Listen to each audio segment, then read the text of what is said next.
Ano nga ba ang mga karaniwang senyales na may kabit ang mister mo? Ito ay batay sa psychology at relationship research. Una, biglaang pag-aalaga sa itsura. Mas maayos manamit, mas conscious sa itsura, o may bagong interes sa fitness o grooming, lalo na kung hindi naman ganito dati. Pangalawa, masyadong secretive sa cellphone o computer. May password na bigla, ayaw ipahawak ang phone, o laging nakasilent at nakatalikod ang screen. Pangatlo, madalas hindi makontakt. May mga oras o araw na hindi mo siya maabot at hindi malinaw ang paliwanag kung nasaan siya. Pang-apat, malaking pagbabago sa sex life.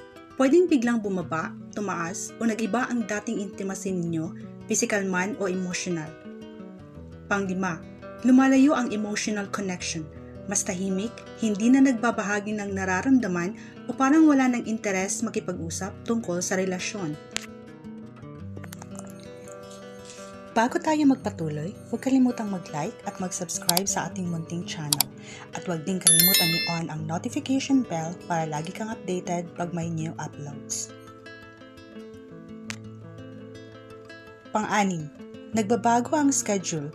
May bagong routine, bigla ang overtime o madalas may lakad na hindi may paliwanag ng maayos.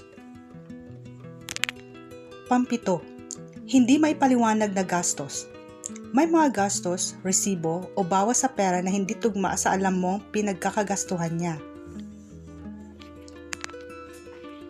Meron ding hindi ganon kahalata ng mga senyales tulad ng pang-walo, defensive o iwas kapag tinatanong. Kapag tinanong mo tungkol sa pagtataksil, iniiba ang usapan, nagagalit o ikaw ang sinisisi. Pang-siyam, mas close emotionally sa ibang tao kaysa sa iyo. May isang tao na doon siya humihingi ng emotional support, nagkukwento ng problema o doon mas open. Ito ay tinatawag na emotional infidelity na ayon sa research ay maaaring kasing sakit ng pisikal na pagtataksil. Ika-10, may pakiramdam kang may mali. Hindi laging tama ang gut feeling, pero ayon sa psychology, madalas itong senyales na may disconnect o trust issue sa relasyon. Ang mga senyales na ito ay hindi otomatikong patunay ng pagtataksil, ngunit madalas itong indikasyon na may problema sa relasyon na kailangang pag-usapan. Maaaring makita ang ilan o kahit lahat ng senyales na ito at hindi pa rin nangangahulugang may kabit. Pero malinaw na indikasyon ito na may problema sa komunikasyon, tiwala o emosyonal na koneksyon. At posible rin, walang kahit anong senyales pero may pagtataksil pa rin, kaya mas mahalaga ang pag-uusap, hindi agad paghuhusga. Ano ang mas makakatulong? Humanap ng tamang oras para mag-usap, kalmado, hindi galit. Ibahagi ang obserbasyon, hindi akusasyon. Makinig sa paliwanag ng partner. Kung nahihirapan, kausapin ang isang taong pinagkakatiwalaan.